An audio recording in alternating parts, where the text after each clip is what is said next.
ਵਾਹਿਗੁਰੂ ਜੀ ਕਾ ਖਾਲਸਾ ਵਾਹਿਗੁਰੂ ਜੀ ਕੀ ਫਤਿਹ। ਵੀਰ ਜੀ ਸਾਡੇ ਨਾਲ 1984 ਦੇ ਸਿੱਖ ਜੈਨੋਸਾਈਡ ਵਾਸਤੇ ਬਹਿਸ ਕਰਨ ਵਾਸਤੇ ਸਾਡੇ ਨਾਲ ਵੀਰ ਜੁੜ ਚੁੱਕੇ ਨੇ ਗੁਰਦਿਆਲ ਸਿੰਘ, ਸੁਖਵਿੰਦਰ ਸਿੰਘ, ਅਵਤਾਰ ਸਿੰਘ ਤੇ ਬਿਕਰਮਜੀਤ ਸਿੰਘ। ਇਹਨਾਂ ਤੋਂ ਆਪਾਂ ਕੁਝ ਸਵਾਲ ਪੁੱਛਾਂਗੇ ਜਿਹੜੇ ਕਿ ਜਨੇਵਾ ਦੇ ਵਿੱਚ ਪਹਿਲੀ ਮਾਰਚ ਤੇ ਕਨਵੈਨਸ਼ਨ ਹੋਣ ਜਾ ਰਿਹਾ ਹੈ 1 ਨਵੰਬਰ ਨੂੰ ਕਿ ਇਸ ਨੂੰ ਜੈਨੋਸਾਈਡ ਦਾ ਨਾਮ ਕਿਉਂ ਦਿੰਦੇ ਨੇ ਤੇ ਇਹਦੇ ਵਿੱਚ ਕੀ ਆਪਣਾ ਰੋਲ ਅਦਾ ਕਰ ਰਹੇ ਨੇ। ਵਾਹਿਗੁਰੂ ਜੀ ਕਾ ਖਾਲਸਾ ਵਾਹਿਗੁਰੂ ਜੀ ਕੀ ਫਤਿਹ। ਵੀਰ ਸੁਖਵਿੰਦਰ ਸਿੰਘ ਜੀ, ਤੁਹਾਡੇ ਕੋਲ ਮੈਂ ਸਭ ਤੋਂ ਪਹਿਲਾਂ ਸਵਾਲ ਪੁੱਛਣਾ ਚਾਹਾਂਗਾ, ਜਿਹੜੇ 1984 ਦੇ ਦੰਗੇ ਹੋਏ ਨੇ, ਜੈਨੋਸਾਈਡ ਹੋਇਆ, ਇਹਨਾਂ ਨੂੰ ਤੁਸੀਂ ਲੀਗਲ ਤੌਰ ਤੇ ਜੈਨੋਸਾਈਡ ਕਿੱਦਾਂ ਸਮਝਦੇ ਹੋ? ਕਿਉਂਕਿ ਜਿਹੜੀ ਇੰਡੀਆ ਦੀ ਸਰਕਾਰ ਹੈ ਉਹ ਇਸ ਨੂੰ ਜੈਨੋਸਾਈਡ ਦਾ ਨਾਮ ਨਹੀਂ ਦਿੰਦੀ। ਤੁਸੀਂ ਇਹਦੇ ਵਾਸਤੇ ਕੀ ਉਪਰਾਲੇ ਕਰ ਰਹੇ ਹੋ? ਸੰਗਤਾਂ ਨੂੰ ਜ਼ਰੂਰ ਆਪਣੇ ਦੱਸੋ ਕਿਸ ਤਰੀਕੇ ਨਾਲ ਤੁਸੀਂ ਕਰ ਰਹੇ ਹੋ। ਭਾਈ ਸਾਹਿਬ ਜੀ, ਸਿੱਖ ਚੈਨਲ ਤੇ ਜੁੜ ਬੈਠੇ ਸਮੂਹ ਦਰਸ਼ਕਾਂ ਨੂੰ ਵਾਹਿਗੁਰੂ ਜੀ ਕਾ ਖਾਲਸਾ ਵਾਹਿਗੁਰੂ ਜੀ ਕੀ ਫਤਿਹ। ਜਿਵੇਂ ਆਪਨੇ ਪੁੱਛਿਆ ਕਿ ਜਿਹੜਾ ਇਹ 1984 ਵਿੱਚ ਜੈਨੋਸਾਈਡ ਉਹ ਤੁਸੀਂ ਕਿਉਂ ਮੰਨਦੇ ਹੋ? ਪਹਿਲਾਂ ਜਿਵੇਂ ਤੁਸੀਂ ਲਫ਼ਜ਼ ਬੋਲਿਆ ਦੰਗਾ ਲਫ਼ਜ਼ ਹੈ ਨਾ, ਇਹ ਸਾਰੀ ਆਪਣੀ ਕੌਮ ਪਹਿਲਾਂ ਦੰਗੇ ਹੀ ਕਹਿੰਦੀ ਸੀ, ਕਿਉਂਕਿ ਇਹ ਇੰਡੀਆ ਗੌਰਮੈਂਟ ਨੇ ਸਾਡੇ ਮੂੰਹ ਵਿੱਚ ਇੱਕ ਬੜੇ ਤਰੀਕੇ ਦੇ ਨਾਲ ਲਾਬਿੰਗ ਕਰਕੇ ਪਾਇਆ ਹੋਇਆ ਸੀ। ਜਦੋਂ ਇਹ ਸਾਡੇ ਕੋਲ ਡਾਕੂਮੈਂਟ ਪਹੁੰਚੇ ਨੇ, ਭਾਈ ਜਸਬੀਰ ਸਿੰਘ ਮਿਲੇ ਨੇ, ਤੇ ਜਦੋਂ ਸਾਡੇ ਕੋਲ ਡਾਕੂਮੈਂਟ ਆਏ ਆ ਤੇ UN ਕਨਵੈਨਸ਼ਨ ਦੇ ਕਾਨੂੰਨਾਂ ਦੇ ਥੱਲੇ ਦੇਖਿਆ ਗਿਆ ਵੀ ਜਿੱਥੇ ਵੀ ਕਿਤੇ ਜਦੋਂ ਕਿਸੇ ਕੌਮ ਦਾ ਇੱਕ ਤਰੀਕੇ ਨਾਲ ਇੱਕ ਹੀ ਟਾਈਮ ਦੇ ਉੱਤੇ ਮਤਲਬ ਲੋਕ ਇਕੱਠੇ ਮਾਰੇ ਜਾਂਦੇ ਨੇ, 7 ਕੋ ਬੰਦਿਆਂ ਤੋਂ ਵੱਧ ਕੋਈ ਵੀ ਕਿਤੇ ਮਾਰੇ ਜਾਂਦੇ ਨੇ, ਉਹ ਜਿਹੜੇ ਆ ਉਹਨਾਂ ਨੂੰ ਜੈਨੋਸਾਈਡ ਗਿਣਿਆ ਜਾਂਦਾ। ਸੋ ਜਦੋਂ ਅਸੀਂ ਇਹ ਦੇਖਿਆ ਵੀ ਇਹ ਜਿਹੜੇ ਲੋਕ ਨੇ, ਇਹ ਦਿੱਲੀ ਵਿੱਚ ਪਹਿਲਾਂ ਕਿਹਾ ਗਿਆ ਜਾਂਦਾ ਸੀ ਦੰਗੇ, ਜਦੋਂ ਅਸੀਂ ਇਹ ਦੇਖਿਆ ਤੇ ਇਹ ਤਕਰੀਬਨ 17 ਸਟੇਟਾਂ ਵਿੱਚ ਤੇ 110 ਸ਼ਹਿਰਾਂ ਵਿੱਚ ਇਹ ਲੱਗਾ ਵੀ ਇਕੱਠੇ ਇੱਕ ਤਰੀਕੇ ਦੇ ਨਾਲ ਭਾਵੇਂ ਉਹ ਟਾਇਰ ਪਾਏ ਗਏ, ਭਾਵੇਂ ਉਹਨਾਂ ਤੇ ਪੈਟਰੋਲ ਪਾਇਆ ਗਿਆ, ਭਾਵੇਂ ਉਹਨਾਂ ਦੇ ਉੱਤੇ ਕੋਈ ਪਾਊਡਰ ਜਿਹੜਾ ਸੀ ਉਹ ਸੁੱਟ ਕੇ ਅੱਗ ਲਾਈ ਗਈ, ਇੱਕ ਹੀ ਤਰੀਕੇ ਨਾਲ ਜਿਹੜੇ ਜੋ ਕੁਝ ਪ੍ਰੋਵਾਈਡ ਕੀਤਾ ਗਿਆ ਉਹ ਵੀ ਇੱਕ ਤਰੀਕੇ ਨਾਲ, ਜਿਹੜੀ ਕੈਰੋਸਿਨ ਪ੍ਰੋਵਾਈਡ ਕਰਨੀ, ਸਾਰਾ ਕੁਝ ਕੀਤਾ ਗਿਆ, ਉਹ ਜਿਹੜਾ ਹੈਗਾ ਇਸ ਤਰੀਕੇ ਨਾਲ ਜਦੋਂ ਅਸੀਂ ਦੇਖਦੇ ਹਾਂ ਉਹ ਜੈਨੋਸਾਈਡ ਹੋਇਆ। ਹੁਣ ਉਹਦੇ ਉਪਰਾਲੇ ਜਿਹੜੇ ਸੀਗੇ ਉਹ ਅਸੀਂ ਸਮੇਂ ਦੇ ਮੁਤਾਬਕ ਪਹਿਲਾਂ ਤੇ ਅਸੀਂ ਆਪਣੀਆਂ ਜਿਹੜੀਆਂ ਸੀਗੀਆਂ ਜਥੇਬੰਦੀਆਂ, ਜਿਹੜੀਆਂ ਸਾਡੇ ਹੈਗੀਆਂ ਪੋਲੀਟੀਕਲ ਪਾਰਟੀਆਂ, ਧਾਰਮਿਕ ਜਥੇਬੰਦੀਆਂ, ਉਹ ਸਾਰੀਆਂ ਨਾਲ ਕੰਟੈਕਟ ਕੀਤਾ। ਫਿਰ ਅਸੀਂ ਅਕਾਲ ਤਖਤ ਸਾਹਿਬ ਤੋਂ ਵੀ ਇਹ ਜਦੋਂ ਯੂਨਾਈਟਿਡ ਨੇ ਆਪਣਾ ਵਾਸ਼ਿੰਗਟਨ DC ਅਮਰੀਕਾ ਦੇ ਵਿੱਚ ਇਕੱਠ ਕੀਤਾ ਤਾਂ ਉੱਥੋਂ ਅਕਾਲ ਤਖਤ ਸਾਹਿਬ ਦੇ ਮੌਕੇ ਦੇ ਉਸ ਸਮੇਂ ਦੇ ਜਥੇਦਾਰ ਸੀ, ਉਹਨਾਂ ਨੇ ਆਖਿਆ ਵੀ ਇਹ ਨਸ਼ਰਕੁਸ਼ੀ ਹੈ। ਫਿਰ ਅਸੀਂ ਉਹਨਾਂ ਦਾ ਇੰਟਰਨੈਸ਼ਨਲ ਜਿਹੜੇ ਹੈਗੇ ਸੀ ਰਿਲੀਜਨ ਇੰਡੀਆ ਦੇ ਵਿੱਚ ਇੱਕ ਉੱਥੇ ਕੀਤਾ ਸੀ, ਇਕੱਠ ਕਰਾਇਆ ਸੀਗਾ, ਉਹਦੇ ਵਿੱਚ ਵੀ ਜੈਨੋਸਾਈਡ ਗਿਣਿਆ ਗਿਆ ਸੀ। ਫਿਰ ਇਸ ਤਰੀਕੇ ਨਾਲ ਜਦੋਂ ਅਸੀਂ ਇਹ ਗੱਲ ਤੇ ਪਹੁੰਚਦੇ ਹਾਂ ਤੇ ਇੰਡੀਆ ਗੌਰਮੈਂਟ ਇਸ ਤੋਂ ਤਾਂ ਭਗੌੜੀ ਨਹੀਂ ਮੰਨਦੀ, ਕਿਉਂਕਿ ਜਿਸ ਕੌਮ ਦਾ, ਜਿਸ ਫਿਰਕੇ ਦਾ, ਜਿਸ ਨੇਸ਼ਨ ਦਾ, ਧਰਮ ਦਾ ਇੱਕ ਤਰੀਕੇ ਨਾਲ ਇਹ ਕਤਲੇਆਮ ਕੀਤਾ ਜਾਂਦਾ, ਉਹ ਜਿਹੜਾ ਜੈਨੋਸਾਈਡ ਹੁੰਦਾ, ਤੇ ਜੈਨੋਸਾਈਡ ਦੇ ਹੱਕ ਜਿਹੜੇ ਨੇ ਉਹ ਦੁਨੀਆ ਦੇ ਵਿੱਚ ਆ ਸਭ ਤੁਸੀਂ ਸਭ ਜਾਣਦੀ, ਕੌਮ ਸਾਡੀ ਜਾਣਦੀ ਆ, ਸਭ ਦੁਨੀਆ ਜਾਣਦੀ ਆ ਕਿ ਇਹ ਜਿਹੜਾ ਜੈਨੋਸਾਈਡ ਜਿਹੜਾ ਕਿਸੇ ਦੇ ਗਲ ਪੈਣਾ, ਉੱਥੋਂ ਇੰਜ ਲੱਗਦਾ ਵੀ ਉਹਨਾਂ ਨੂੰ ਇਹ ਕ੍ਰਿਮੀਨਲ ਜਿਹੜੀ ਇਹ ਕ੍ਰਾਈਮ ਕੀਤਾ ਗਿਆ ਉਹਨਾਂ ਨੇ, ਉਹ ਇੰਡੀਅਨ ਕਾਨੂੰਨ ਦੇ ਮੁਤਾਬਕ ਇਹ ਚੀਜ਼ ਚੱਲਦੀ ਆ ਵੀ ਉਹ ਖਤਮ ਹੀ ਹੋਣ ਤੇ ਦੇਸ਼ ਆ ਜਾਂਦਾ। ਜਿਵੇਂ ਕਿ ਪਹਿਲਾਂ ਤੁਸੀਂ ਇਹ ਸੁਣਿਆ ਹੋਊਗਾ ਕਿ ਯੂਸ਼ਾਂ ਦਾ ਜੈਨੋਸਾਈਡ ਹੋਇਆ ਸੀ।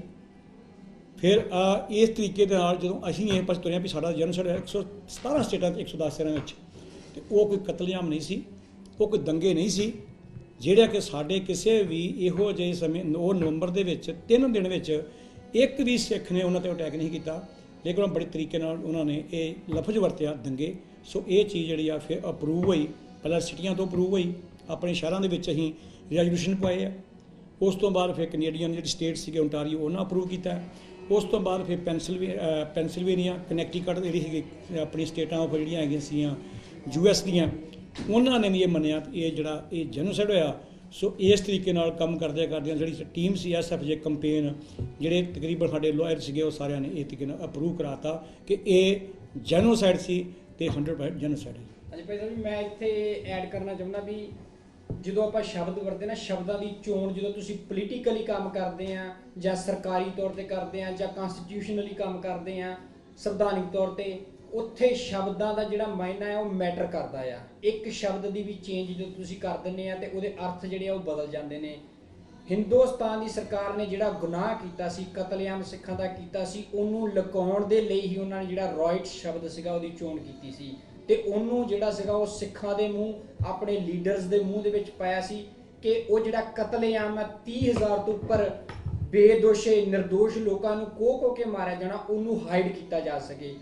ਜੇ ਮੈਂ ਇਹਨੂੰ ਸਿੰਪਲੀ ਖੋਲ ਕੇ ਦੱਸਾਂ ਕਿ ਜਦੋਂ ਤੁਸੀਂ ਦੁਨੀਆ ਦੇ ਸਰਕਾਰਾਂ ਦੇ ਕੋਲ ਜਾਂ ਲੋਕਾਂ ਦੇ ਕੋਲ ਜਾ ਕੇ ਤੁਸੀਂ ਰਾਈਟ ਸ਼ਬਦ ਵਰਤੋਗੇ ਤਾਂ ਉਹਦਾ ਸਿੰਪਲੀ ਅਰਥ ਨਿਕਲਦਾ ਕਿ ਦੋ ਧਿਰਾਂ ਦੀ ਆਪਸੀ ਲੜਾਈ ਹੈ। ਪਰ ਇਹ ਸਿਸਟਮੈਟਿਕਲੀ ਸੀ, ਗਵਰਨਮੈਂਟ ਦਾ ਪਲਾਨ ਕੀਤਾ ਸੀ, ਸਾਰੀ ਮਸ਼ੀਨਰੀ ਜਿਹੜੀ ਸੀ ਉਹਦੇ ਵਿੱਚ ਇਨਵੋਲਵ ਸੀਗੀ। ਘਰਾਂ ਦੀ ਚੋਣ ਕੀਤੀ ਗਈ, ਮਾਰਕ ਕੀਤੇ ਗਏ, ਵੋਟਿੰਗ ਲਿਸਟਾਂ ਦਿੱਤੀਆਂ ਗਈਆਂ, ਕੈਰੋਸੀਨ ਪ੍ਰੋਵਾਈਡ ਕੀਤਾ, ਅੱਗ ਲਾਉਣ ਵਾਲਾ ਪਾਊਡਰ ਪ੍ਰੋਵਾਈਡ ਕੀਤਾ ਗਿਆ। ਫਿਰ ਤੁਸੀਂ ਦੇਖੋ ਜਿਹੜਾ ਜੈਨੋਸਾਈਡ ਦੇ ਲੱਛਣ ਹੁੰਦੇ ਆ, ਸਿਰਫ ਤੇ ਸਿਰਫ ਜਿਹੜੇ ਮਰਦ ਸੀਗੇ ਉਹਨਾਂ ਨੂੰ ਮਾਰਿਆ ਗਿਆ ਤੇ ਔਰਤਾਂ ਦੀ, ਬੀਬੀਆਂ ਦੀ, ਬੱਚੀਆਂ ਦੀ ਬੇਪਤੀ ਕਰਕੇ ਉਹਨਾਂ ਨੂੰ ਛੱਡ ਦਿੱਤਾ ਗਿਆ ਕਿ ਆਉਣ ਵਾਲੀਆਂ ਨਸਲਾਂ ਨੂੰ ਇਹ ਮੈਸੇਜ ਜਾਵੇ ਕਿ ਜੇਕਰ ਤੁਸੀਂ ਹਿੰਦੁਸਤਾਨ ਦੇ ਵਿੱਚ ਰਹਿੰਦੇ ਹੋ ਤੇ ਤੁਹਾਨੂੰ ਗੁਲਾਮ ਹੋ ਕੇ ਰਹਿਣਾ ਪਵੇਗਾ। ਸਿੱਖ ਇੱਥੇ ਦੂਜੇ ਦਰਜੇ ਦੇ ਸ਼ਹਿਰੀ ਨੇ, ਤੁਸੀਂ ਜਾਂ ਤਾਂ ਆਪਣੇ ਧਰਮ ਨੂੰ ਤਬਦੀਲ ਕਰਕੇ ਸਾਡੀ ਜਿਹੜੀ ਹਿੰਦੂਇਜ਼ਮ ਦੇ ਥੱਲੇ, ਝੰਡੇ ਥੱਲੇ ਆ ਜਾਓ, ਤੇ ਜਾਂ ਫਿਰ ਤੁਸੀਂ ਇਸੇ ਤਰ੍ਹਾਂ ਜਿਹੜਾ ਤੁਹਾਡਾ ਉਹ ਕਤਲੇਆਮ ਕੀਤਾ ਜਾਵੇਗਾ। ਸੋ ਉਸ ਦੰਗੇ ਸ਼ਬਦ ਨੂੰ ਬਦਲਣਾ ਬਹੁਤ ਜ਼ਰੂਰੀ ਸੀਗਾ। ਦੁਨੀਆ ਦੇ ਸਾਹਮਣੇ ਤਕਰੀਬਨ 25 ਸਾਲ ਸਾਡੀ ਕੌਮ ਨੇ ਦੁਨੀਆ ਦੇ ਸਾਹਮਣੇ ਇਹੀ ਕੇਸ ਜਿਹੜਾ ਪੇਸ਼ ਕੀਤਾ ਸੀ ਕਿ ਇਹ ਰॉयड ਸੀ, ਤਾਂ ਹੀ ਜਿਹੜੀ ਸਾਡੀ ਆਵਾਜ਼ ਸੀਗੀ ਉਹ ਦੁਨੀਆ ਨੇ ਸੁਣਨੋਂ ਬੰਦ ਕਰ ਦਿੱਤੀ ਸੀ। ਪਰ ਜਿੱਦਣ ਤੁਸੀਂ ਉਸ ਨੂੰ ਬਦਲ ਕੇ ਜੈਨੋਸਾਈਡ ਕਰ ਦਿੱਤਾ, ਨਸਲਕੁਸ਼ੀ ਕਰ ਦਿੱਤਾ, ਅੱਜ ਦੁਨੀਆ ਦੇ ਕੰਨ ਖੜੇ ਹੋ ਗਏ। ਅੱਜ ਉਹ ਡਾਟਾ ਪੁੱਛ ਰਹੇ ਨੇ ਵੀ ਸੱਚਮੁੱਚ ਹੀ ਤੁਹਾਡੇ ਨਾਲ ਇਹ ਹੋਇਆ ਹੈ, ਸੱਚਮੁੱਚ ਹੀ ਦਿੱਲੀ ਜਿਹੜੀ ਕੈਪੀਟਲ ਸੀ ਉਸ ਸਮੇਂ ਦੀ, ਉੱਥੇ ਤੁਹਾਡਾ ਕਤਲੇਆਮ ਕੀਤਾ ਗਿਆ, ਦਿਨ ਦਿਹਾੜੇ ਕੋਰਟਾਂ ਦੇ ਸਾਹਮਣੇ ਸਾੜਿਆ ਗਿਆ, ਵੱਡੇ ਵੱਡੇ ਲੀਡਰਸ ਦੇ ਸਾਹਮਣੇ ਤੁਹਾਨੂੰ ਜਿਹੜਾ ਆ ਉਹ ਕਤਲ ਕੀਤਾ ਗਿਆ ਸੀ। ਪਰ ਉਹਦੇ ਵਿੱਚ ਜਿਹੜੇ ਆ ਲੀਡਰ ਖੁਦ ਇਨਵੋਲਵ ਸੀਗੇ, ਖਾਸ ਕਰਕੇ ਤੁਸੀਂ ਵੇਖੋਗੇ ਉਹ ਹੀ ਅੱਜ ਕੁਰਸੀਆਂ ਤੇ ਬੈਠੇ ਨੇ। ਤੇ ਜਿਹੜੀਆਂ ਸਾਡੀਆਂ ਉਦੋਂ ਦੀਆਂ ਧੀਆਂ ਭੈਣਾਂ ਸੀਗੀਆਂ ਜਿਨ੍ਹਾਂ ਨੂੰ ਮੇਰੇ ਹੁਣੇ ਵੀਰ ਨੇ ਕਿਹਾ ਵੀ ਮਰਦਾਂ ਨੂੰ ਮਾਰਿਆ ਗਿਆ, ਉਹਨਾਂ ਸਾਡੀਆਂ ਬੀਬੀਆਂ ਨੂੰ ਜਿਹੜੀ ਉੱਥੇ ਕਲੋਨੀ ਬਣਾਈ ਗਈ, ਵਿਧਵਾ ਕਲੋਨੀ, ਉਹਦੇ ਵਿੱਚ ਸਿਰਫ ਇਸ ਕਰਕੇ ਰੱਖਿਆ ਗਿਆ ਕਿ ਕੱਲ੍ਹ ਨੂੰ ਕੋਈ ਛੜੇ ਫੁੱਕੇ ਜਿਹੜੇ ਲੋਕ ਨੇ ਉਹਨਾਂ ਨੂੰ ਜਾ ਕੇ ਤੰਗ ਕਰਨ ਤੇ ਉਹਨਾਂ ਦੇ ਬੇਪਤੀ ਜਿਹੜੀ ਆ ਉਹਨਾਂ ਬੀਬੀਆਂ ਦੀ ਜਿਹੜੀ ਆ ਉਹ ਕੀਤੀ ਜਾਵੇ। ਇਸੇ ਕਰਕੇ ਇਸ ਸ਼ਬਦ ਨੂੰ ਜਿਹੜਾ ਅਸੀਂ ਚੇਂਜ ਕਰਾ ਕੇ ਅਸੀਂ ਉਹਦੇ ਉੱਤੇ ਕੰਪੇਨ ਕਰਕੇ ਜਿਹੜਾ ਜਨੇਵਾ ਦੇ ਵਿੱਚ 2013 ਦੇ ਵਿੱਚ ਕੰਪਲੇਂਟ ਜਿਹੜੀ ਦਰਜ ਕਰਾਈ ਸੀ 1 ਮਿਲੀਅਨ ਸਿਗਨੇਚਰਾਂ ਦੀ, ਉਹਦੀ ਜਿਹੜੀ ਹੀਅਰਿੰਗ ਮੁੜ ਕੇ 2014 ਦੇ ਵਿੱਚ ਨਿਊਯਾਰਕ ਹੁੰਦੀ ਆ, ਜਿੱਥੋਂ ਸਿੱਖ ਜੈਨੋਸਾਈਡ ਦਾ ਜਿਹੜਾ ਨਾਮ ਆ ਉਹ ਉੱਭਰ ਕੇ ਸਾਹਮਣੇ ਆਉਂਦਾ ਜੀ। ਵੀਰ ਜੀ ਆਪਾਂ 2013 ਵਾਲੀ ਗੱਲ ਤੇ ਬਾਅਦ ਛਾਣੇ ਆ, ਪਹਿਲਾਂ ਮੈਂ ਤੁਹਾਡੇ ਕੋਲ ਇੱਕ ਵਾਰ ਸਵਾਲ ਪੁੱਛਣਾ ਚਾਹਾਂਗਾ। ਤੁਹਾਡੀ ਗੱਲਾਂ 'ਚੋਂ ਸਵਾਲ ਨਿਕਲਿਆ ਕਿ ਆਪਾਂ ਸਿੱਖ ਸੰਗਤ ਨੂੰ ਕਿੱਦਾਂ ਆਪਾਂ ਜਾਗਰੂਕ ਕਰ ਸਕਦੇ ਹਾਂ ਵੀ ਜਿਹੜਾ ਰॉयड्स ਨਹੀਂ ਸੀਗੇ, ਜੈਨੋਸਾਈਡ ਹੋਇਆ ਸੀਗਾ। ਦੇਖੋ ਇਹੀ ਜਿਹੜੀ ਕੰਪੇਨ ਹੁੰਦੀ ਆ, ਇਹੀ ਜਾਗਰੂਕਤਾ ਕਰਨ ਦਾ ਪਹਿਲਾ ਸਾਧਨ ਹੁੰਦੀ ਆ ਵੀ ਤੁਸੀਂ ਆਪਸ 'ਚ ਮਿਲਦੇ ਹੋ, ਗੁਰਦੁਆਰੇ ਜਾਂਦੇ ਹੋ, ਉਹਨਾਂ ਨੂੰ ਦੱਸਦੇ ਹੋ ਐਕਚੁਅਲ ਡਾਟਾ ਕੀ ਹੈ। ਹਿੰਦੁਸਤਾਨ ਦੀ ਸਰਕਾਰ ਅੱਜ ਤੱਕ ਕਹਿੰਦੀ ਕਿ 300 ਬੰਦਾ ਹੀ ਮਰਿਆ ਸੀ, ਪਰ ਜਦੋਂ ਹੁਣ ਅਸੀਂ ਡਾਟਾ ਕੱਢ ਕੇ ਲਿਆਂਦਾ, ਬਾਏ ਨੇਮ ਉਹਨਾਂ ਦੇ ਰਿਕਾਰਡ ਕੱਢੇ ਨੇ। ਤੁਸੀਂ ਹੋਂਦ ਚਿੱਲਰ ਕਾਂਡ ਜਿਹੜਾ ਹੈਗਾ ਉਹ ਹੁਣ ਇਹ ਪਿਛਲੇ ਰੀਸੈਂਟ ਸਾਲਾਂ ਦੇ ਵਿੱਚ ਨਿਕਲਿਆ, ਜਿੱਥੇ ਪੂਰੇ ਦਾ ਪੂਰਾ ਪਿੰਡ ਖਤਮ ਕਰ ਦਿੱਤਾ ਗਿਆ ਆ। ਸੋ ਇਹ ਜਦੋਂ ਹੁਣ ਆਪਣੀ ਸੰਗਤ ਨੂੰ ਇਹ ਗੱਲ ਪਤਾ ਲੱਗ ਰਹੀ ਹੈ ਕਿ ਸਾਡੇ ਨਾਲ ਹੋਇਆ ਕੀ ਹੈ, ਐਕਚੁਅਲ ਕੀ ਹੋਇਆ, ਕਿੰਨੀਆਂ ਜਾਨਾਂ ਸਾਡੀਆਂ ਗਈਆਂ, ਤੇ ਉਹ ਸਮਝ ਰਹੀ ਹੈ ਕਿ ਸਾਡੇ ਤੋਂ ਕੀ ਲੁਕੋਇਆ ਗਿਆ ਸੀ ਅੱਜ ਤੱਕ, ਕੀ ਪਰਦਾ ਸਾਡੇ ਉੱਪਰ ਜਿਹੜਾ ਸੀਗਾ ਸਾਡੀਆਂ ਅੱਖਾਂ ਦੇ ਅੱਗੇ ਪਾਇਆ ਗਿਆ ਸੀ। ਹੁਣ ਜਿੱਲਰ ਦੀ ਗੱਲ ਕੀਤੀ, ਉੱਥੇ ਵੇਖੋ ਇੱਕ ਖੂਹ ਆ ਪਿੰਡ ਦੇ ਵਿੱਚ, ਜਿੱਥੇ ਜਿਹੜੇ ਖੰਡਾਰ ਪਿੰਡ ਪਿਆ ਲੋਕਾਂ ਨੂੰ ਦੇਖਿਆ, ਤੇ ਉਦੋਂ ਆਲ ਇੰਡੀਆ ਸਿੱਖ ਸਟੂਡੈਂਟ ਫੈਡਰੇਸ਼ਨ ਭਾਈ ਕਰਨੈਲ ਸਿੰਘ ਪੀਰ ਮੁਹੰਮਦ ਨੇ ਤੇ ਨਾਲ ਉਹਦੇ ਸਾਥੀਆਂ ਨੇ ਜਾ ਕੇ ਉੱਥੋਂ ਜਿਹੜਾ ਇੱਕ ਖੂਹ ਸੀਗਾ ਉਹਦੇ ਵਿੱਚ ਜਿਉਂਦੇ ਲੋਕਾਂ ਨੂੰ ਸੁੱਟ ਕੇ ਅੱਗ ਲਾ ਦਿੱਤੀ ਗਈ। ਉਹਨਾਂ ਦੇ ਜਿਹੜੇ ਮਤਲਬ ਫੁੱਲ ਸੀ ਜਿਹਨੂੰ ਆਪਾਂ ਹੱਡੀਆਂ ਕਹਿੰਦੇ ਆ, ਉਹਨਾਂ ਨੇ ਉੱਥੋਂ ਕੱਢ ਕੇ ਕਾਫਲੇ ਦੇ ਤੌਰ ਦੇ ਉੱਤੇ ਉਹ ਫਿਰ ਜਾ ਕੇ ਜਿਹੜੇ ਕੀਰਤਪੁਰ ਸਾਹਿਬ ਜਾ ਕੇ ਉਹਨਾਂ ਦਾ ਜਿਹੜਾ ਸੰਸਕਾਰ ਤੇ ਉਹਨਾਂ ਨੂੰ ਜਲ ਪ੍ਰਵਾਹ ਜਿਹੜਾ ਉਹ ਕੀਤਾ ਗਿਆ। ਇਹਦੇ ਵਿੱਚ ਮੈਂ ਐਡ ਕਰ ਦੇਣਾ ਤੁਸੀਂ ਵੀ ਅਵੇਅਰਨੈਸ ਕਿੱਦਾਂ ਹੋਗੀ। ਦੇਖੋ ਜਦੋਂ ਆਪਾਂ 2013 ਦੇ ਵਿੱਚ ਪਹਿਲੀ ਵਾਰੀ ਇੱਥੇ ਆਪਾਂ ਕੇਸ ਜਿਹੜਾ ਹੈ ਉਹ ਪਾਇਆ ਗਿਆ ਹੈ ਨਾ ਜੀ, ਉਪਰੰਤ ਕੀ ਹੋਇਆ ਵੀ ਅਮਰੀਕਾ ਦੇ ਵਿੱਚ ਅਸੀਂ ਸਿਟੀਆਂ ਦੇ ਵਿੱਚ ਜਾ ਕੇ ਉੱਥੇ ਦੇ ਜਿਹੜੇ ਲੀਡਰ ਸੀਗੇ, ਸਿਟੀਜ਼ ਦੇ ਕਾਉਂਸਲਰ ਸੀਗੇ, ਉਹਨਾਂ ਨੂੰ ਦੱਸਣਾ ਸ਼ੁਰੂ ਕੀਤਾ ਕਿ ਸਾਡੇ ਨਾਲ ਜੈਨੋਸਾਈਡ ਹੋਇਆ ਆ, ਤੇ ਉਹ ਸਿਟੀਆਂ ਨੇ ਜਿਹੜਾ ਆ ਅਪਰੂਵ ਕਰਨਾ ਸ਼ੁਰੂ ਕੀਤਾ। ਹਾਰਵੀ ਦੇ ਵਿੱਚ ਆਪਾਂ 2014 ਦੇ ਵਿੱਚ ਜਾਂਦੇ ਹੀ ਮਤਾ ਪਵਾਇਆ ਸੀਗਾ, ਸਿਟੀ ਨੇ ਮੰਨਿਆ, ਜਦੋਂ ਅਸੀਂ ਫੈਕਟਸ ਦਿੱਤੇ ਉਹਨਾਂ ਨੂੰ, ਅਸਲੀਅਤ ਦੱਸੀ, ਉਹਨਾਂ ਨੇ ਮੰਨਿਆ ਕਿ ਬਿਲਕੁਲ ਤੁਹਾਡਾ ਇਹ ਕਤਲੇਆਮ ਕੀਤਾ ਗਿਆ ਤੇ ਹਿੰਦੁਸਤਾਨ ਦੀ ਸਰਕਾਰ ਨੇ ਕੀਤਾ ਆ। ਉਸ ਤੋਂ ਸਟਾਰਟਿੰਗ ਕਰਕੇ ਕੈਲੀਫੋਰਨੀਆ ਦੇ ਸ਼ਹਿਰਾਂ ਦੇ ਵਿੱਚ ਇਹ ਮਤੇ ਪੈਣੇ ਸ਼ੁਰੂ ਹੋਏ। ਫਿਰ ਜੇ ਅੱਜ ਤੁਸੀਂ ਲਾਓ 3 ਵੱਡੀਆਂ ਸਟੇਟਾਂ ਨੇ, ਇਹ ਨਹੀਂ ਵੀ ਛੋਟੇ ਸ਼ਹਿਰਾਂ ਨੇ, 3 ਵੱਡੀਆਂ ਸਟੇਟਾਂ ਨੇ ਮੰਨ ਲਿਆ ਕਿ ਸਿੱਖਾਂ ਦਾ ਜੈਨੋਸਾਈਡ ਹੋਇਆ, ਤੇ ਇਹ ਕੰਟੀਨਿਊ ਆ। ਉਹੀ ਜਿਹੜੀ ਅਸੀਂ ਜਿਹੜਾ ਹੈਗਾ ਆ ਲਹਿਰ ਆ, ਉਹ ਅਸੀਂ ਯੂਰਪ ਦੇ ਸ਼ਹਿਰਾਂ ਦੇ ਵਿੱਚ ਦੇਸ਼ਾਂ ਦੇ ਵਿੱਚ ਚਲਾਵਾਂਗੇ ਕਿ ਇੱਥੇ ਦੇ ਲੋਕਾਂ ਨੂੰ ਪਤਾ ਹੋਵੇ। ਜਿੱਦਣ ਵੀ ਕੋਈ ਇੰਡੀਅਨ ਇੱਥੇ ਆਉਂਦਾ ਆ, ਕੋਈ ਵੀ ਉਹਨਾਂ ਦਾ ਰਿਪਰੈਜ਼ੈਂਟੇਟਿਵ ਹੁੰਦਾ, ਉਹਨਾਂ ਨੂੰ ਇਹ ਸਵਾਲ ਕੀਤਾ ਜਾਵੇ ਕਿ ਤੁਸੀਂ ਸਿੱਖਾਂ ਨਾਲ ਇਹ ਕੀਤਾ, ਅੱਜ ਤੱਕ ਤੁਸੀਂ ਕਿਉਂ ਹਾਈਡ ਕਰਦੇ ਰਹੇ ਹੋ। ਵੀਰ ਜੀ ਖਾਸ ਕਰਕੇ ਉਹਨੂੰ ਕੁਐਸਚਨ ਹੋਣਗੇ ਜਿਹੜਾ ਖਾਸ ਕਰਕੇ ਉੱਤਰੀ ਚੇਅਰ ਤੇ ਬੈਠਾ, ਜਿੱਦਾਂ ਪੰਜਾਬ ਦਾ ਸੀਐਮ ਹੋਵੇ, ਸੈਂਟਰ ਦੇ ਵਿੱਚੋਂ ਕੋਈ ਵੱਡਾ ਮਿਨਿਸਟਰ ਹੋਵੇ, ਉਹਨਾਂ ਨੂੰ ਕਟਹਿਰੇ ਦੇ ਵਿੱਚ ਖਿਲਾਰ ਕੇ ਪੁੱਛਿਆ ਜਾਊਗਾ ਕਿ ਤੁਸੀਂ ਸਿੱਖਾਂ ਦੇ ਨਾਲ ਜੈਨੋਸਾਈਡ ਕੀਤੀ ਸੀ, ਇਸ ਕਰਕੇ ਤੁਹਾਡਾ ਇੱਥੇ ਆਉਣਾ ਜਿਹੜਾ ਵਾ ਉਹ ਜਾਇਜ਼ ਨਹੀਂਗਾ। ਇਹ ਲੋਕਾਂ ਦੇ ਵਿੱਚ ਆਪਣੀ ਅਵੇਅਰਨੈਸ ਜਿਹੜੀ ਆਪਾਂ ਪੈਦਾ ਕਰਦੇ ਆ। ਠੀਕ ਹੈ। ਮੇਰਾ ਇੱਕ ਸਵਾਲ ਹੋਰ ਹੈ ਤੁਹਾਡੇ ਕੋਲੋਂ। ਜਿਹੜਾ 2013 ਵਿੱਚ ਮਾਰਚ ਹੋਇਆ ਸੀਗਾ ਜਨੇਵਾ ਦੇ ਵਿੱਚ, ਕਨਵੈਨਸ਼ਨ ਹੋਈ ਸੀਗੀ, ਉਹਦੀਆਂ ਤੁਹਾਡੇ ਕੋਲ ਕੀ ਉਪਲਬਧੀਆਂ ਨੇ? ਤੇ ਉਸ ਤੋਂ ਬਾਅਦ ਸੰਗਤ ਵਿੱਚ ਵੀ ਉਸ ਤੋਂ ਬਾਅਦ ਖਾਸ ਕਰਕੇ ਜਿਹੜੀ ਸੰਗਤ ਬਾਅਦ 'ਚ ਜਾਂ ਲੇਟ ਪਹੁੰਚੀ ਸੀਗੀ, ਵੀ ਜਿਨ੍ਹਾਂ ਦੀਆਂ ਉਪਲਬਧੀਆਂ ਮਤਲਬ ਕਿ ਜਿਨ੍ਹਾਂ ਦੇ ਜਿਹੜੇ ਉਹਨਾਂ ਨੇ ਸਾਈਨ ਕੀਤੇ ਪੇਪਰ ਸੀਗੇ, ਪਟੀਸ਼ਨਸ ਜਿਹੜੀਆਂ ਵੀ ਉਹ ਬਾਅਦ 'ਚ ਰੁਲਦੀਆਂ ਵੀ ਦੇਖੀਆਂ ਸੰਗਤ ਨੇ, ਉਹਨਾਂ ਬਾਰੇ ਤੁਸੀਂ ਕੋਈ? ਉਹ ਹਾਂਜੀ। ਭਾਈ ਸਾਹਿਬ ਨੇ ਜਿਹੜੀ ਤੁਸੀਂ ਗੱਲ ਕੀਤੀ ਹੈ ਨਾ, ਇਹ ਜਿਹੜੀਆਂ ਪਹਿਲੀ ਗੱਲ ਤਾਂ ਉਪਲਬਧੀਆਂ ਜਿਹੜੀਆਂ ਨੇ ਉਹ ਅੱਜ ਸਪਸ਼ਟ ਇਹ ਗੱਲ ਤੇ ਹੋ ਚੁੱਕੇ ਆ ਵੀ ਜਿਹੜਾ ਉਹ ਤੁਸੀਂ ਇਕੱਠ ਕੀਤਾ ਸੀ ਕੌਮ ਨੇ ਪੂਰੀ ਰਲ ਕੇ, ਜਦੋਂ ਮਿਲੀਅਨ ਸਿਗਨੇਚਰਾਂ ਦੇ ਨਾਲ ਇੱਕ ਕ੍ਰਿਮੀਨਲ ਕੰਪਲੇਂਟ ਦਰਜ ਕੀਤੀ ਸੀ, ਉਸ ਤੋਂ ਬਾਅਦ ਉਹਦੀ ਸ਼ੁਰੂਆਤ ਹੁੰਦੀ ਹੈ ਇਸ ਪ੍ਰੋਸੈਸ ਦੀ, ਤੇ ਫਿਰ ਉਹਦੀ ਜਦੋਂ ਹੀਅਰਿੰਗ ਹੁੰਦੀ ਹੈ 2014 ਵਿੱਚ, ਚੇਅਰਮੈਨ ਆਫ ਯੂਨਾਈਟਿਡ ਨੇਸ਼ਨ ਜਿਹੜੀ ਹੈਗਾ ਆ ਬੈਨ ਕੀ ਮੂਨ, ਉਸ ਵਕਤ ਹੈ ਚੇਅਰਮੈਨ ਸੀ, ਉਹਦੇ ਆਫਿਸ ਵਿੱਚ ਕਿਸੇ ਅਫਸਰ, ਉਹਨਾਂ ਦੇ ਅਫਸਰ ਹੋਏ ਨਾ, ਉਹਨੇ ਇਹ ਗੱਲ ਮੰਨੀ। ਉਹ ਜਦੋਂ ਚੱਲ ਗਈ ਇੱਥੇ ਪਹੁੰਚੀ ਆ, ਤਾਂ ਉਹ ਇੱਕ ਉਪਲਬਧੀ ਸੀਗੀ। ਇੱਕ ਉਪਲਬਧੀ ਤੁਹਾਡੀ ਇਹ ਸੀ ਵੀ ਤੁਸੀਂ ਇੱਕ ਤੇ ਅਵੇਅਰਨੈਸ ਕੀਤੀ, ਦੂਸਰੀ ਉਪਲਬਧੀ ਸੀ ਵੀ ਤੁਹਾਡੀ ਹੀਅਰਿੰਗ ਹੋ ਗਈ। ਉਸ ਤੋਂ ਅਗਲੀ ਉਪਲਬਧੀ ਸੀਗੀ ਕਿ ਸਿਰਫ ਅਸੀਂ ਜੈਨੋਸਾਈਡ ਕਹੀ ਜਾਣਾ, ਜਾਂ ਇਸ ਤੋਂ ਅੱਗੇ ਅਸੀਂ ਅੱਗੇ ਤੋਂ ਇਨ ਫਿਊਚਰ ਵਿੱਚ ਜੈਨੋਸਾਈਡ ਨੂੰ ਰੋਕਣਾ। ਉਹਦੇ ਵਾਸਤੇ ਜਦੋਂ ਸਾਨੂੰ ਗਾਈਡੈਂਸ ਮਿਲੀ ਕਿ ਤੁਹਾਡਾ ਜੈਨੋਸਾਈਡ ਵਾ ਤੇ ਤੁਹਾਡਾ ਇਹ ਤੁਹਾਡੇ ਜੇ ਪਹੁੰਚਣਾ ਤੇ ਪ੍ਰੋਸੈਸ ਵਾ, ਇੱਕ ਤੁਸੀਂ ਜਾਂ ਤੇ ਲੈ ਕੇ ਆਓ ਰੈਫਰੈਂਡਮ, ਉਹ ਜਿਹੜਾ ਰੈਫਰੈਂਡਮ ਤੇ ਪਹੁੰਚਣਾ ਉਹ ਵੀ ਇੱਕ ਇਹਦੀ ਇਸੇ ਚੀਜ਼ ਦੀ ਉਪਲਬਧੀ ਸੀ।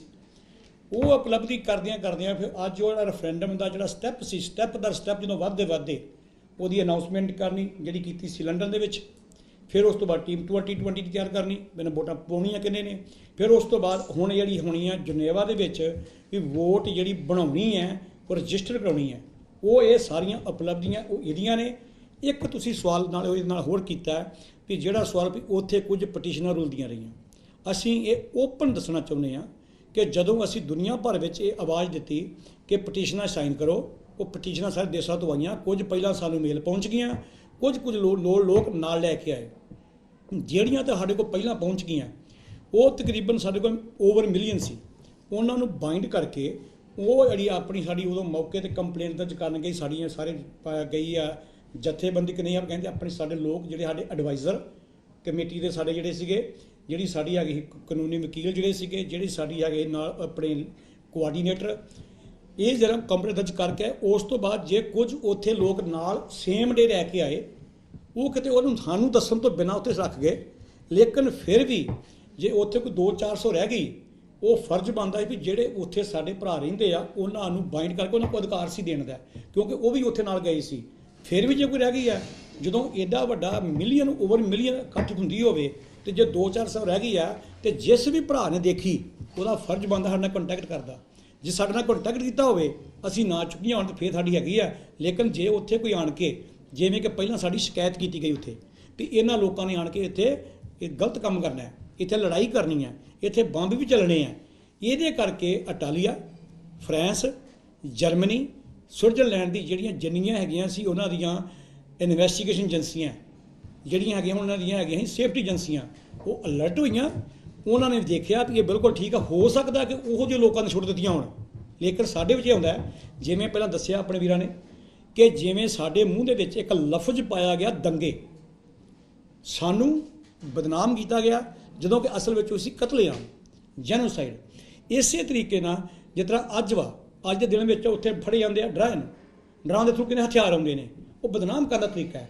ਹੋ ਸਕਦਾ ਕਿ ਉਹਨਾਂ ਬਦਨਾਮ ਕੀਤਾ ਹੋਵੇ, ਜਾਂ ਅਸੀਂ ਇਹ ਨਹੀਂ ਕਹਿੰਦੇ ਵੀ ਉਹਨਾਂ ਕੀਤਾ ਹੀ ਹੈ, ਹੋ ਸਕਦਾ ਉਹਨਾਂ ਕੀਤਾ ਹੋਵੇ, ਜਾਂ ਕਿਤੇ ਭਰਾ ਜਿਹੜੇ ਆਏ ਸੀਗੇ ਉਦੋਂ 119 ਬੱਸਾਂ ਆਈਆਂ ਸੀ ਜਨੇਵਾ ਦੇ ਵਿੱਚ ਵੱਖ-ਵੱਖ ਦੇਸ਼ਾਂ ਤੋਂ, ਤੇ ਫਿਰ ਕਾਰਾਂ ਵਿੱਚ ਤੇ ਟ੍ਰੇਨਾਂ ਦੇ ਵਿੱਚ ਜਿੰਨੀ ਜਨਤਾ ਉਹ ਆਪਣੀ ਲੋਕ ਆਏ ਨੇ, ਉਹ ਲੋਕਾਂ ਦਾ ਹੜ੍ਹ ਆਇਆ ਸੀ, ਤੇ ਜੇ ਕਿਸੇ ਵੀਰ ਭਰਾ ਕੋ ਉੱਥੇ ਰਹਿ ਗਈਆਂ, ਇਹਦਾ ਮਤਲਬ ਇਹ ਨਹੀਂ ਕਿ ਉਹਦਾ ਇਹ ਹੈ। ਫਿਰ ਵੀ ਅਸੀਂ ਮੰਨਦੇ ਹਾਂ ਵੀ ਸਾਨੂੰ ਹੋਰ ਵੀ ਸਾਵਧਾਨੀ ਵਰਤਣੀ ਚਾਹੀਦੀ ਆ, ਵੀ ਅਸੀਂ ਇਹ ਚੀਜ਼ਾਂ ਨਹੀਂ ਹੋਣ ਦੇਣੀਆਂ, ਸਾਡਾ ਫਰਜ਼ ਬਣਦਾ ਹੈ। ਮੈਂ ਥੋੜਾ ਜਿਹਾ ਇਹਦੇ ਵਿੱਚ ਐਡ ਕਰਦਾ ਹੋਰ ਵੀ ਵੇਖੋ ਅੱਜ ਗਲਤ ਫੋਮਾਂ ਜਿਹੜੀਆਂ ਸੋਸ਼ਲ ਨੈਟਵਰਕ ਤੇ ਕੋਈ ਮੇਰੇ ਵੀਰ ਨੇ ਇੱਕ ਪੋਸਟ ਵੀ ਪਾਉਂਦੇ ਨੇ, ਲੋਕਾਂ ਦੇ ਵਿੱਚ ਵਾਇਰਲ ਕਰ ਲਏ ਨੇ ਜੀ, ਉੱਥੇ ਪੇਪਰ ਰਹਿ ਗਏ, ਸਿੱਖ ਫਾਰ ਜਸਟਿਸ ਕੋ ਬਚ ਕੇ ਰਹੋ। ਜਿੱਦਾਂ ਭਾਈ ਸਾਹਿਬ ਨੇ ਆਲਰੇਡੀ ਕਲੀਅਰ ਕਰ ਦਿੱਤਾ ਵਾ, ਇਹੋ ਜਿਹੇ ਜਿਹੜੇ ਬੰਦੇ ਪੋਸਟਾਂ ਪਾਉਂਦੇ ਨੇ ਉਹਨਾਂ ਕੋਲ ਵੇਰ ਰਹਿਣ ਦੀ ਲੋੜ ਆ, ਕਿਉਂਕਿ ਆਪਾਂ ਦਾ ਫਰਜ਼ ਬਣਦਾ ਵਾ ਵੀ ਆਪਾਂ ਕੰਪੇਨ ਕਰ ਰਹੇ ਹਾਂ ਲੀਗਲ ਤਰੀਕੇ ਦੇ ਨਾਲ। ਜਿਹੜੇ ਬੰਦੇ ਨੇ ਭੈਣ ਭਰਾ ਨੇ ਜੇ ਉੱਥੇ ਵੇਖਿਆ ਸੀ, ਉਹਦਾ ਫਰਜ਼ ਬਣਦਾ ਵੀ ਬਾਕੀ ਬੰਦਾ ਦੇ ਦਿੰਦੇ। ਬਾਕੀ ਆਪਾਂ ਇਹ ਵੀ ਜਿਹੜਾ ਪ੍ਰੋਗਰਾਮ ਨਹੀਂ ਹੈਗੀ, ਹਾਂ ਸਾਰਿਆਂ ਦੀ ਇਕੱਠੀ ਇਕਜੁੱਟ ਹੋ ਕੇ ਲੜਾਈ ਲੜਨ ਬਿਲਕੁਲ ਬਿਲਕੁਲ। ਤੇ ਜਿਹੜਾ ਅਸਲੀ ਪ੍ਰੋਗਰਾਮ ਆ ਉਹ ਹੈਗਾ 1 ਨਵੰਬਰ ਨੂੰ, ਜਿਹੜਾ ਆਪਾਂ ਮਾਰਚ ਕਰਨੀ ਆ ਤੇ ਇੱਕ ਉੱਥੇ ਆਪਣੀ ਕਨਵੈਨਸ਼ਨ ਰੱਖੀ ਗਈ ਆ। ਉਹਦੇ ਵਿੱਚ ਸਾਰੇ ਭੈਣ ਭਰਾਵਾਂ ਦਾ ਸਹਿਯੋਗ ਚਾਹੀਦਾ। ਜਿਹੜੇ ਤੁਸੀਂ ਪਹਿਲਾਂ 2013 ਸਹਿਯੋਗ ਦਿੱਤਾ ਸੀ ਇਟਲੀ ਦੀਆਂ ਸੰਗਤਾਂ ਨੇ ਜਾਂ ਬਾਕੀ ਯੂਰਪ ਦੀਆਂ ਸੰਗਤਾਂ ਜਿਹੜੀਆਂ ਵੀ ਰੇਡੀਓ ਟੀਵੀ ਪ੍ਰੋਗਰਾਮ ਸੁਣ ਗਈਆਂ, ਉਹਨਾਂ ਸਾਰਿਆਂ ਦਾ ਫਰਜ਼ ਬਣਦਾ ਹੱਥ ਜੋੜ ਕੇ ਬੇਨਤੀ ਆ, ਆਓ ਆਪਾਂ ਇਸ ਕਾਫਲੇ ਨੂੰ ਅੱਗੇ ਵਧਾਈਏ ਤੇ ਆਪਣੀ ਆਜ਼ਾਦੀ ਦੇ ਵੱਲ ਪਲੰਘਾਂ ਜਿਹੜੀਆਂ ਹੋਰ ਪੁੱਟੀਏ। ਇਹਦੇ ਵਿੱਚ ਮੈਂ ਇੱਕ ਗੱਲ ਮੈਂ ਛੋਟਾ ਜਿਹਾ ਐਡ ਕਰਨਾ ਚਾਹੁੰਦਾ ਵੀ ਜਿਹੜੀ ਤੁਸੀਂ ਉਪਲਬਧੀ ਕੀਤੀ ਨਾ, ਇਹੀ ਹੈ ਕਿ ਉੱਥੇ ਇੰਨਾ ਵੱਡਾ ਇਕੱਠ ਹੋ ਜਾਣਾ, ਤੇ ਇਹ ਵੀ ਜੇ ਤੁਸੀਂ ਯੂਐਨ ਦੇ ਵਿੱਚ ਜਾਂਦੇ ਇੱਕ ਰੈਕਡ ਆ ਕਿ ਇੰਨੀ ਵੱਡੀ ਮਾਤਰਾ ਦੇ ਵਿੱਚ ਤੁਸੀਂ ਪੇਪਰ ਸਾਈਨ ਕਰਵਾ ਕੇ ਲੈਣਾ। ਜਦੋਂ ਉਹਨਾਂ ਨੇ ਉਹ ਬੰਡਲ ਦੇਖੇ ਨੇ, ਉਹ ਹੈਰਾਨ ਰਹਿ ਗਏ ਕਿ ਇੰਨਾ ਸਿੱਖ ਜਿਹੜਾ ਆ ਉਹ ਇਹਦੇ ਲਈ ਖੜਾ ਆ। ਤੇ ਉਸ ਦਿਨ ਤੋਂ ਬਾਅਦ ਕੰਪਲੇਂਟ ਤੋਂ ਬਾਅਦ ਤੁਸੀਂ ਬਾਰ-ਬਾਰ ਯੂਐਨ ਹੋ ਗਏ, ਤੁਹਾਡੇ ਲਈ ਉਹਨਾਂ ਨੇ ਦਰਵਾਜ਼ੇ ਖੋਲ ਦਿੱਤੇ ਨੇ। ਹੁਣ ਤੁਹਾਨੂੰ ਦੱਸਣਾ ਨਹੀਂ ਪੈਂਦਾ ਕਿ ਕਿਹੜਾ ਕੇਸ ਲੈ ਕੇ ਜਾ ਰਹੇ ਆ। ਅੱਜ ਜੇ ਪੰਥ ਜਿਹੜਾ ਆ ਉਹ ਆਜ਼ਾਦੀ ਦੇ ਨਾਲ ਖੜ ਰਿਹਾ ਹੈ, ਰੈਫਰੈਂਡਮ 2020 ਦੇ ਨਾਲ ਖੜ ਰਿਹਾ ਹੈ, ਉਹਦਾ ਬੇਸ ਜਿਹੜਾ ਸਿੱਖਾਂ ਨੇ ਨਸਲਕੁਸ਼ੀ ਨੂੰ ਜਿਹੜਾ ਮੰਨ ਕੇ ਸਰਕਾਰ ਦੇ ਖਿਲਾਫ ਖੜਨਾ, ਇਹ ਉਹਦਾ ਬੇਸ ਹੈ, ਜਿਸ ਕਰਕੇ ਅੱਜ ਅਸੀਂ ਨੈਕਸਟ ਸਟੈਪ ਤੇ ਪੰਜਾਬ ਦੀ ਆਜ਼ਾਦੀ ਦੇ ਲਈ, ਖਾਲਿਸਤਾਨ ਦੀ ਨੂੰ ਕਾਇਮ ਕਰਨ ਦੇ ਲਈ ਤੇ ਪੰਜਾਬੀਆਂ ਨੂੰ ਉਹਨਾਂ ਦੇ ਹੱਕ ਦਿਵਾਉਣ ਦੇ ਲਈ ਅੱਜ ਆਪਾਂ ਖੜੇ ਹੋਏ ਹਾਂ। ਮੈਂ ਇਹਦੇ ਨਾਲ ਐਡ ਕਰਨੀ ਚਾਹੁੰਦਾ, ਜਿਹੜੀ ਗੱਲ ਕੀਤੀ ਹੈ ਨਾ, ਜਿਹੜੇ ਲੋਕ ਅਜੇ ਵੀ ਇਹ ਪੋਸਟਾਂ ਪਾਉਂਦੇ ਨੇ, ਅੱਜ ਇੰਡੀਆ ਸਰਕਾਰ ਨੂੰ ਸਮਝ ਆ ਚੁੱਕੀ ਹੈ ਕਿ ਰੈਫਰੈਂਡਮ ਇੱਕ ਉਹ ਲੀਗਲ ਤਰੀਕਾ ਹੈ ਜਿਹਦੇ ਨਾਲ ਇਹ ਆਜ਼ਾਦੀ ਆਪਣੀ ਲੈ ਸਕਦੇ ਨੇ। ਲੇਕਿਨ ਜਿਹੜੇ ਪੋਸਟਾਂ ਅਜੇ ਪਾਉਂਦੇ ਨੇ ਓਪਨਲੀ, ਮੈਂ ਜਿੰਨੇ ਮੇਰੇ ਵੀਰ ਭਰਾ ਟੀਵੀ ਤੇ ਸੁਣਦੇ ਨੇ, ਜਿੱਥੋਂ ਤੱਕ ਸੁਣਦੇ ਨੇ, ਉਹ ਸਾਰਿਆਂ ਨੂੰ ਇਹ ਹੱਕ ਹੈ ਕਿ ਸਾਨੂੰ ਸਵਾਲ ਕਰਨ ਕਿ ਅਸੀਂ ਕਿਸੇ ਜਥੇਬੰਦੀ, ਜਿਹੜੀ ਵੀ ਜਥੇਬੰਦੀ ਆਜ਼ਾਦੀ ਵਾਸਤੇ ਆਪਣਾ ਘੋਲ ਕਰਦੀ ਹੈ, ਤਹਿਰੀਕ ਚਲਾਉਂਦੀ ਹੈ, ਉਹਦੇ ਮੁਤਲਕ ਅਸੀਂ ਕਿਸੇ ਦੇ ਵਿਰੁੱਧ ਪੋਸਟ ਨਹੀਂ ਪਾਉਂਦੇ। ਲੇਕਿਨ ਅੱਜ ਇੰਡੀਆ ਤਾਂ ਸਮਝ ਚੁੱਕਾ ਕਿ ਆਜ਼ਾਦੀ ਆ। ਜਿਹੜੇ ਲੋਕ ਅਜੇ ਪੋਸਟਾਂ ਪਾਉਂਦੇ ਨੇ, ਪਲੀਜ਼ ਉਹਨਾਂ ਤੋਂ ਖਬਰਦਾਰ ਹੋ ਜਾਓ, ਆਪਣੀ ਆਜ਼ਾਦੀ ਵਾਸਤੇ ਇਕੱਠੇ ਹੋਵੋ। ਤੇ ਜਿਹੜੀ ਕੋਈ ਵੀ ਨਿੱਕਾ ਮੋਟਾ ਤੁਹਾਡਾ ਸਵਾਲ, ਕੋਈ ਵੀ ਸਵਾਲ ਹੋਊਗਾ, ਅਸੀਂ 24 ਆਵਰ ਹਾਜ਼ਰ ਹੁੰਦੇ ਹਾਂ। 1 ਨਵੰਬਰ ਨੂੰ ਜਿਹੜਾ ਮਾਰਚ ਹੈ ਤੇ ਜਿਹੜਾ ਜੈਨੋਸਾਈਡ ਰਿਪੋਰਟ ਆ, ਜਿਹੜੀ ਰਜਿਸਟ੍ਰੇਸ਼ਨ ਕਰਨੀ, ਉਹਦੇ ਵਾਸਤੇ ਆਪੋ ਆਪਣੇ ਸ਼ਹਿਰਾਂ ਤੋਂ, ਆਪੋ ਆਪਣੇ ਦੇਸ਼ਾਂ ਤੋਂ ਬੱਸਾਂ ਲੈ ਕੇ ਵੱਧ ਤੋਂ ਵੱਧ ਪਹੁੰਚ ਕੇ ਜਿਹੜੀ ਪਹਿਲੀ ਹਿਸਟਰੀ ਤੁਸੀਂ 2013 ਚ ਕਾਇਮ ਕੀਤੀ, ਇੱਕ ਨਵੀਂ ਹਿਸਟਰੀ, ਇੱਕ ਨਵਾਂ ਰਿਕਾਰਡ ਤਿਆਰ ਕਰੋ। ਇਹ ਅਸੀਂ ਬੇਨਤੀ ਬਾਰ-ਬਾਰ ਕਰਦੇ ਹਾਂ। ਜਥੇਬੰਦੀ ਕੋਈ ਵੀ ਹੋਵੇ, ਸੰਪਰਦਾ ਕੋਈ ਵੀ ਹੋਵੇ, ਕੋਈ ਗੁਰਦੁਆਰਾ ਸਾਹਿਬਾਨ ਹੋਵੇ ਜਿਹੜਾ ਅੱਜ ਵੀ ਨਹੀਂ ਤੁਰਦਾ, ਕੋਈ ਗੱਲ ਨਹੀਂ, ਉਹ ਕੱਲ੍ਹ ਨੂੰ ਤੁਰ ਸਕਦਾ, ਪਰਸੋਂ ਨੂੰ ਤੁਰ ਸਕਦਾ। ਜੇ ਕਿਸੇ ਨੂੰ ਸਵਾਲ, ਅਸੀਂ ਉੱਥੇ ਪਹੁੰਚਣ ਨੂੰ ਤਿਆਰ ਹਾਂ, ਹਾਜ਼ਰ ਹੋਵਾਂਗੇ।